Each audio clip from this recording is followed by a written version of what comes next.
Seja muito bem-vindo, bem-vinda a mais um episódio do podcast Endoprática.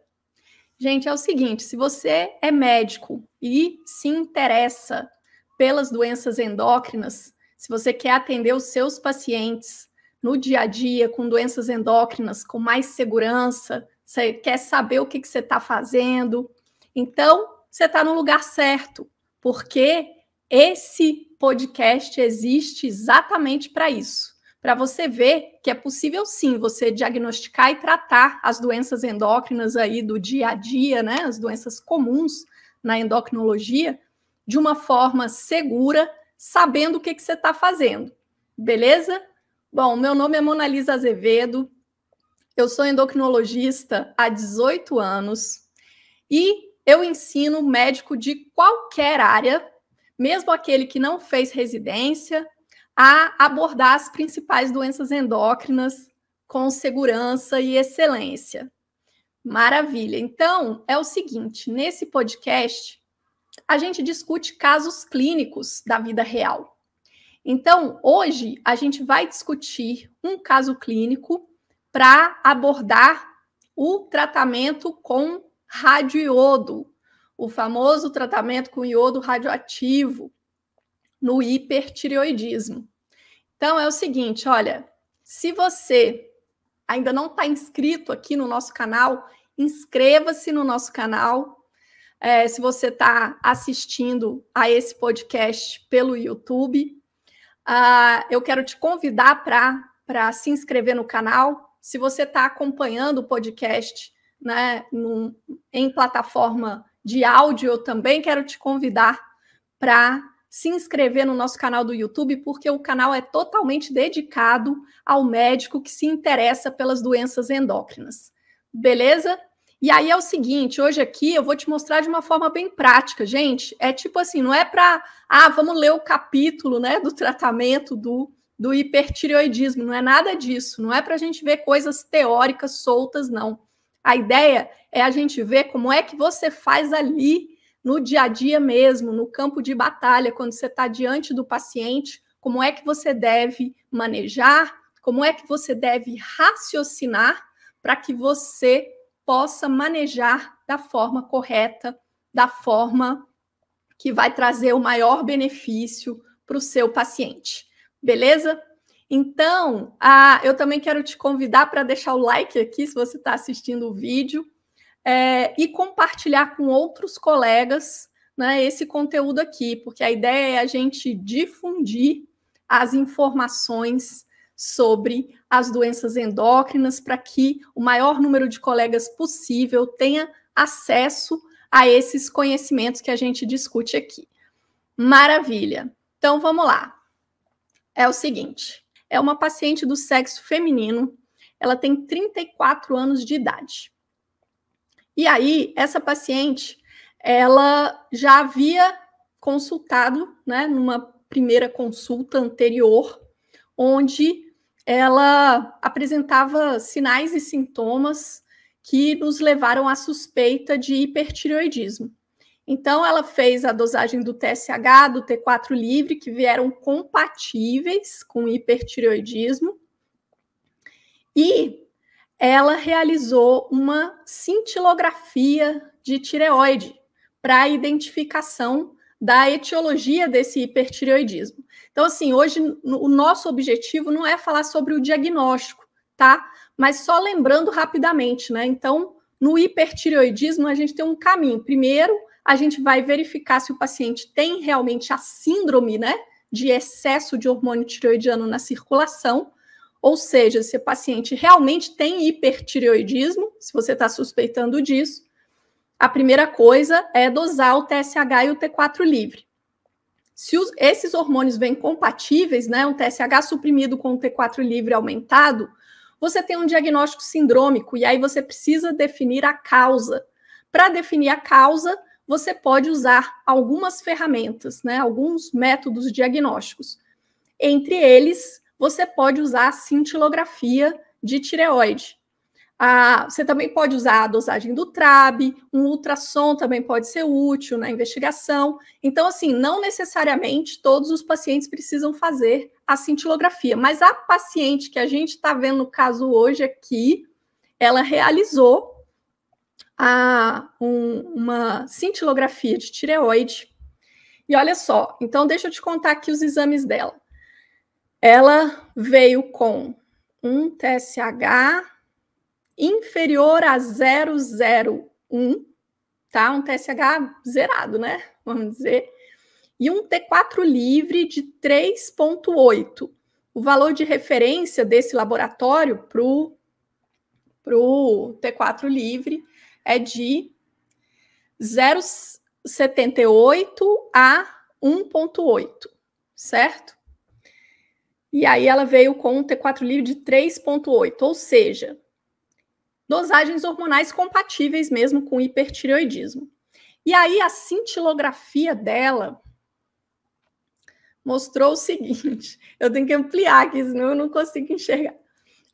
A cintilografia mostrou um bócio difuso, bócio difuso tóxico, né?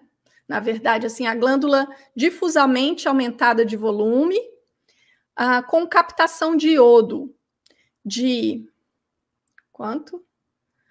48% em 24 horas. O valor de referência é de 10 a 35, então uma captação de iodo aumentada em 24 horas. Também foi feita a captação de iodo em 2 horas, que também estava aumentada. Ela veio de 12,8 para uma referência de 5 a 10.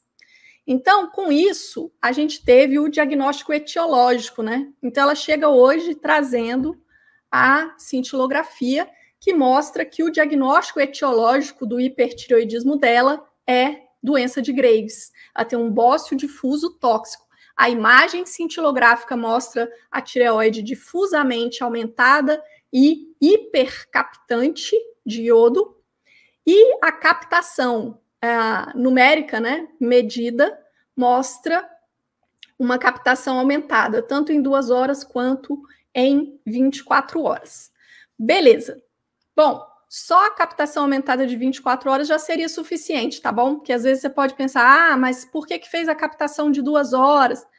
Quando a gente suspeita de doença de Graves, a gente gosta de pedir, além da captação em 24 horas, pedir também a captação em 2 horas, porque às vezes a tireoide está tão ávida por iodo que se a gente mede só em 24 horas, pode dar normal. Por quê? Porque o turnover está tão rápido que a glândula é hipercaptante, sim, porém, eventualmente, em 24 horas pode vir normal.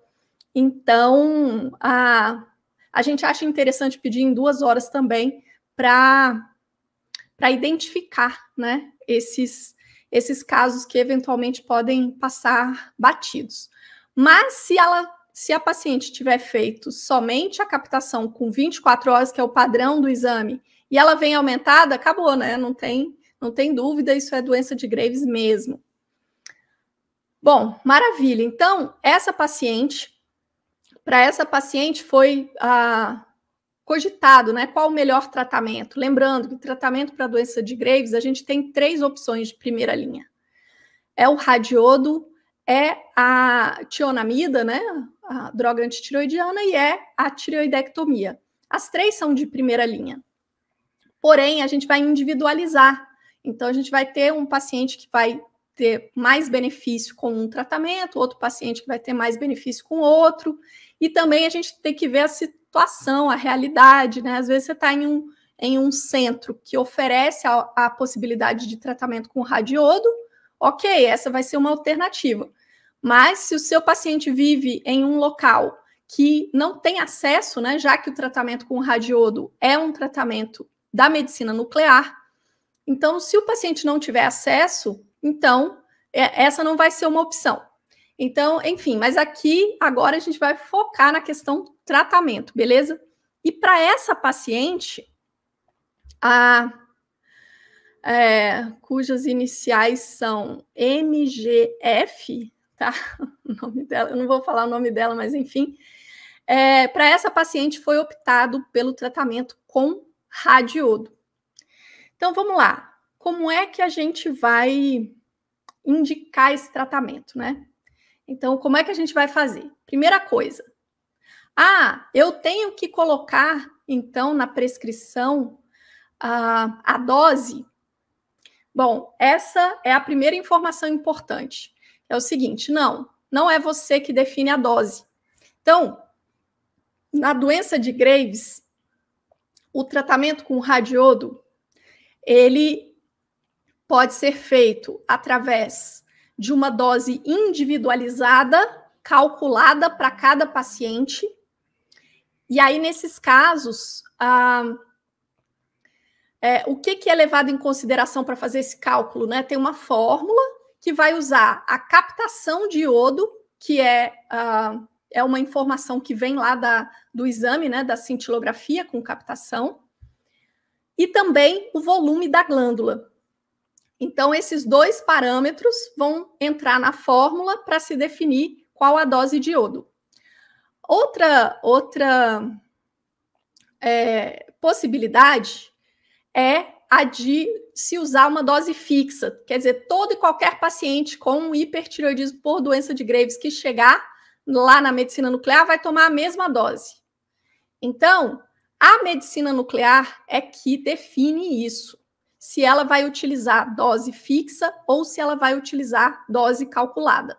Ou seja, se ela vai individualizar para cada paciente qual a dose, ou se ela vai usar uma dose padrão para todos os pacientes. Então, não é você que define isso. Se o seu paciente vai para o tratamento com radiodo, você só tem que fazer uma solicitação, né, de tratamento com radiodo com a indicação de hipertireoidismo por doença de Graves. Ponto. Então, é assim que você faz o encaminhamento. Bom, só que, além disso, né, a gente precisa lembrar que o tratamento com radiodo, ele não vai funcionar da noite para o dia, né?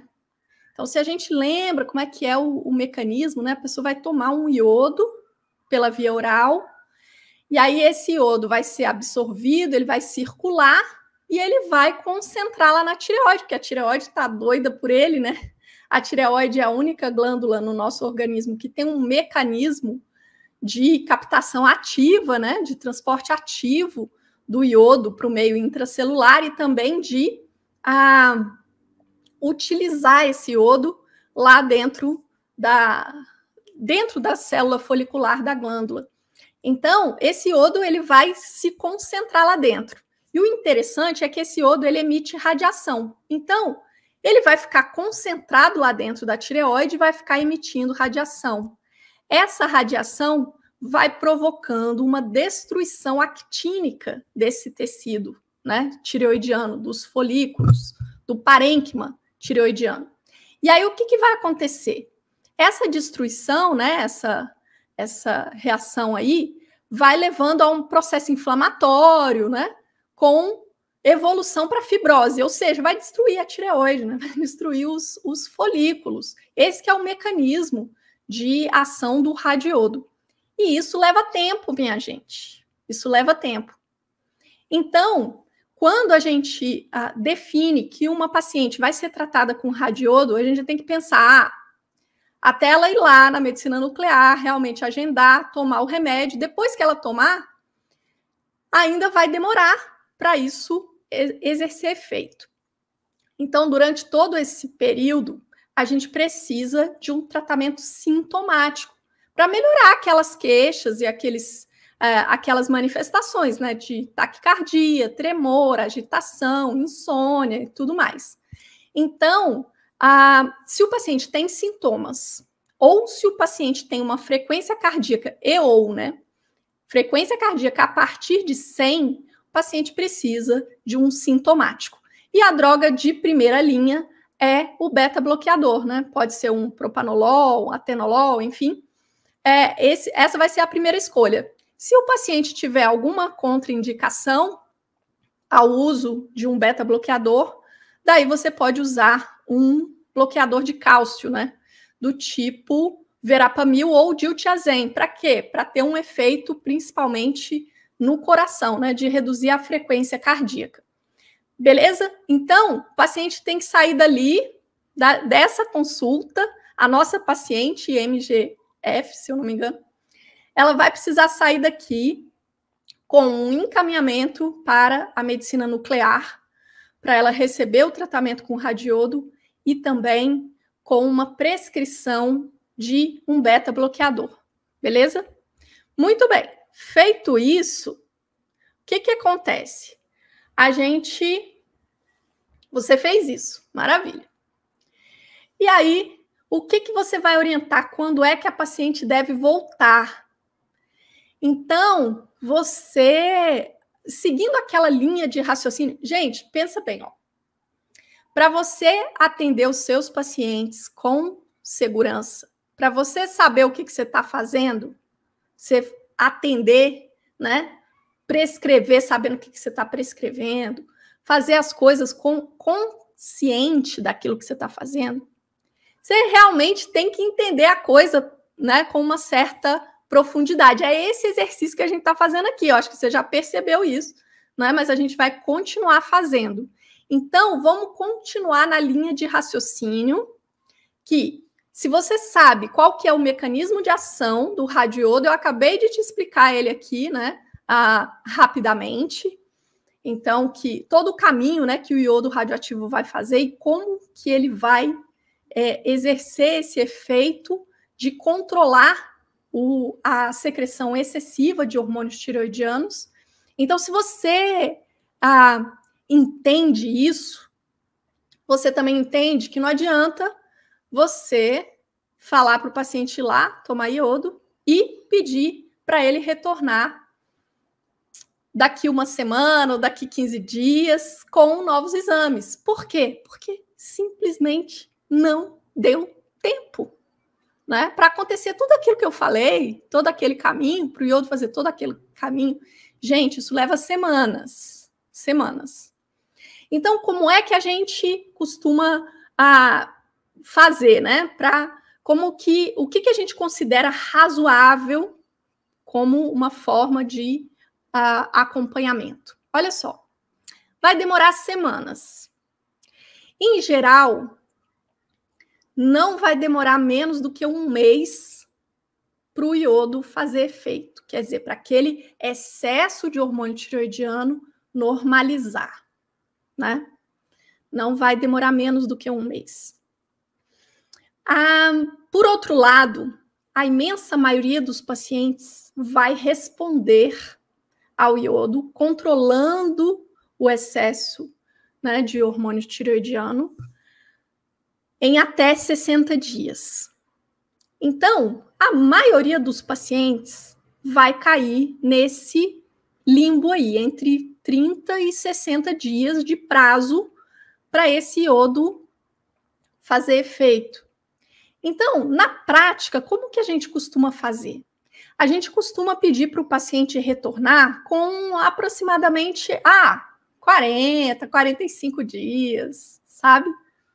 Por quê? Porque assim, se o paciente já tiver tido uma resposta, ele fica poucos dias, né, sob o risco de um hipotireoidismo. Lembrando que o iodo radioativo ele pode ter um efeito excessivo e na maioria das vezes ele tem, né?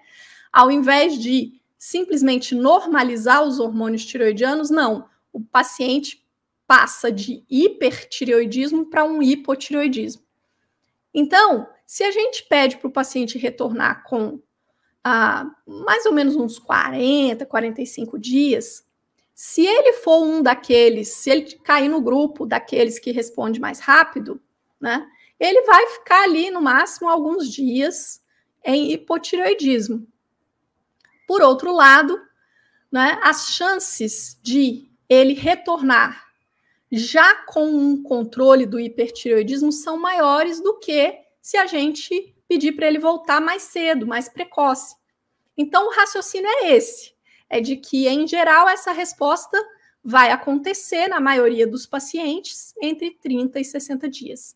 A gente não quer que o paciente retorne cedo demais para não ter dado tempo ainda do iodo fazer efeito e ele queimar a ficha, né? Ele fazer exames, ele vir para consulta e a gente simplesmente dizer, não, vamos esperar mais um pouco. Vamos fazer os exames de novo, ainda mais se a gente estiver num contexto do SUS, né? Isso é bem complicado. Então, a gente não quer isso. Por outro lado, a gente também não quer demorar demais para que o paciente não fique exposto, né, a sintomas de hipotireoidismo por várias semanas, enfim. Então, esse é o racional de como que você deve pensar na data para o paciente retornar. E ele vai retornar trazendo dosagens hormonais tireoidianas. Mais especificamente, a gente vai estar interessado no T4 livre. Isso é outra coisa, assim, super importante, né? Então, assim, existem coisas que são chaves, que se você não conhece, se você não sabe, você tende a oferecer um atendimento muito mais superficial e menos seguro. Então, tem conhecimentos que são assim, que são preciosos, porque eles compõem, né, essa estrutura de você realmente saber o que você está fazendo. Então, esse que eu vou falar é mais um desses pontos-chave no raciocínio, né, no entendimento do segmento do hipertireoidismo, que é o seguinte: quando um paciente está em hipertireoidismo, a tireoide está produzindo hormônio demais, né, por conta dela, por exemplo, na doença de Graves, porque tem autoimunidade, etc e tal, que está ativando ali. E aí, a hipófise, que é normal, responde como?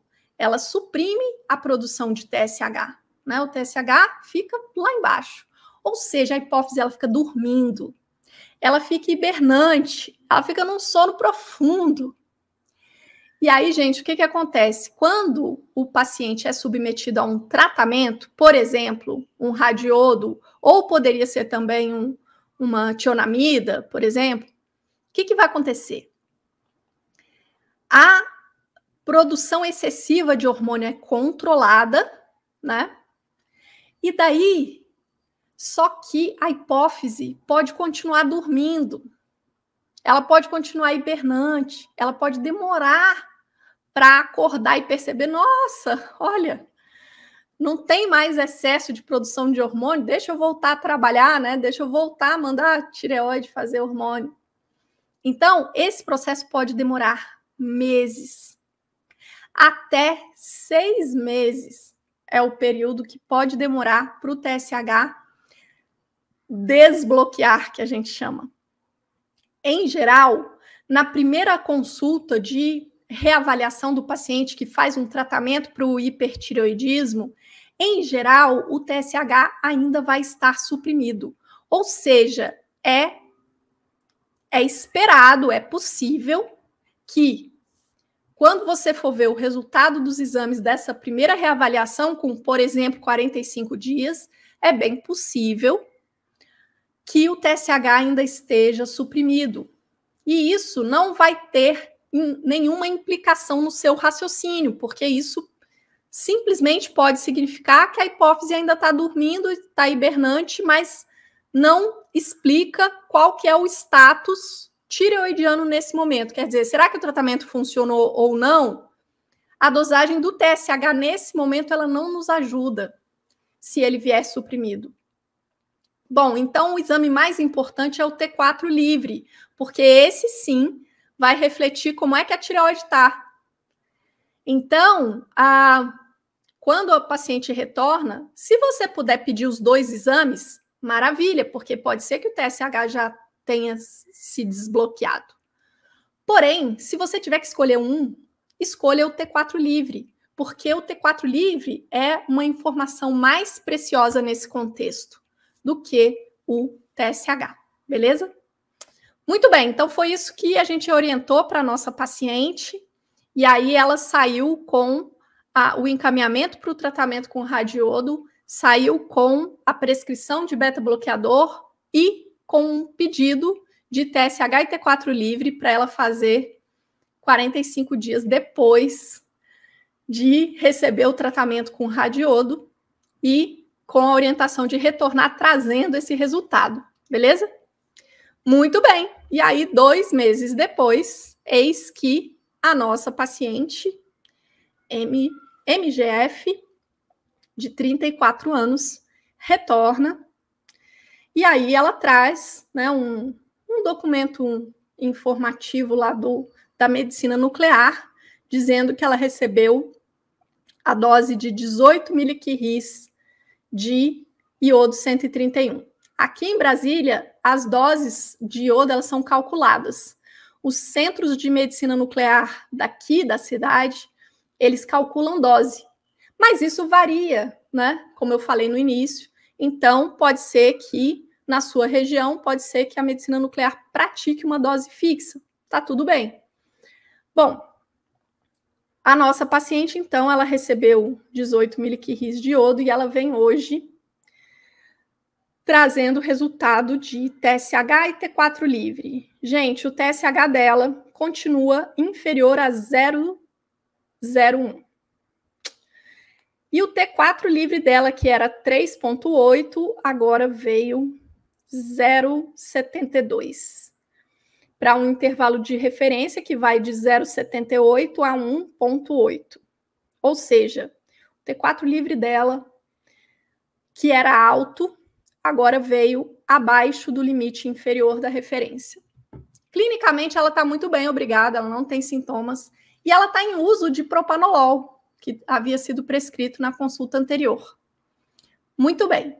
Qual que é a nossa interpretação aqui? Então, eu já te dei o spoiler, né? Já te adiantei que o TSH pode permanecer suprimido. Foi o que aconteceu com ela. O TSH continua suprimido. Mas o que nos orienta em relação ao tratamento que ela fez é o T4 livre. Então, se o T4 livre dela não apenas normalizou, mas caiu abaixo do limite inferior da referência, minha gente, essa paciente já teve o tratamento com radiodo efetivo, já funcionou, certo? Ah, mas e o TSH suprimido? O TSH está suprimido porque a hipófise ainda está dormindo, mas ela vai acordar. Ela vai acordar.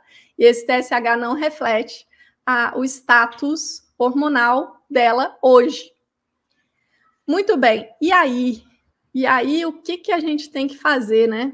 Primeira coisa, você precisa entender que esse iodo que já fez efeito vai continuar fazendo efeito. Ou seja,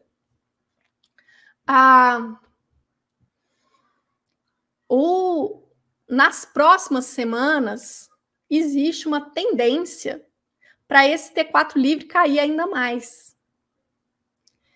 Então, o que acontece? A maioria dos pacientes que é tratado com radiodo transformam um hiper em hipotireoidismo.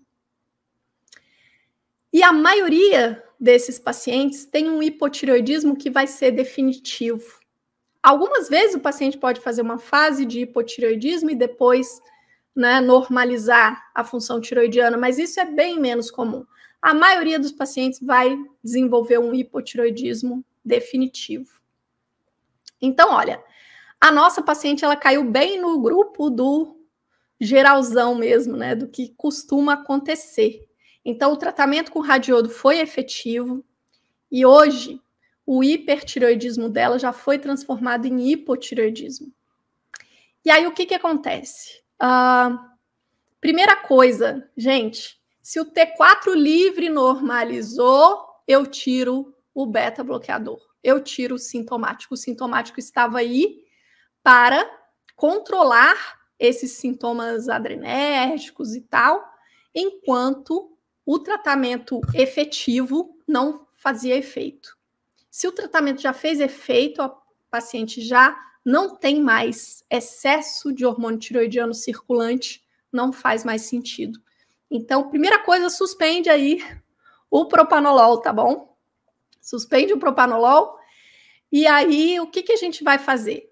Se a paciente já evoluiu para hipotireoidismo, e a gente sabe que nas próximas semanas a tendência é isso, ainda piorar, né? Porque a tendência é esse iodo fazer ainda mais efeito. Então, aqui a gente já tem indicação de iniciar reposição com levotiroxina. Pois se o hiper virou hipotiroidismo, então tá na hora de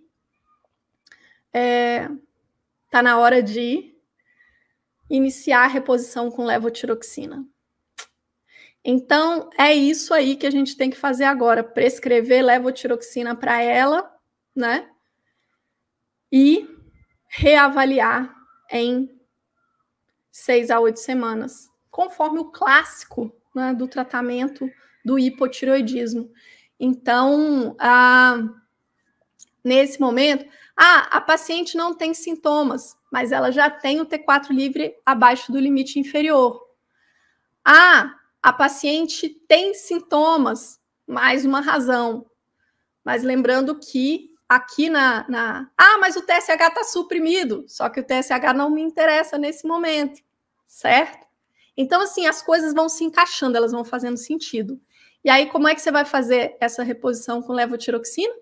Igualzinho a gente faz no hipotireoidismo primário, né? Quando você dá diagnóstico de tireoidite Hashimoto.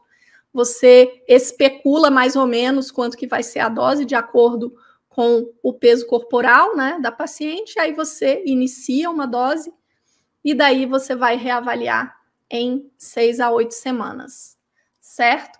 Lembrando que aqui, como o TSH está suprimido, eu estou o tempo inteiro olhando para o T4 livre dela, tá? Ao longo dos meses, a tendência é esse TSH ir desbloqueando, certo? E aí, até o TSH voltar ao normal, e aí ele voltar a ser o nosso principal parâmetro de acompanhamento. Mas nesse período dos primeiros meses de tratamento do hipertireoidismo, o TSH pode permanecer suprimido, e se ele assim permanecer, a gente não leva em consideração o TSH, a gente fica se baseando exclusivamente no T4 livre para definir as nossas condutas, né? Até que esse desbloqueio ocorra.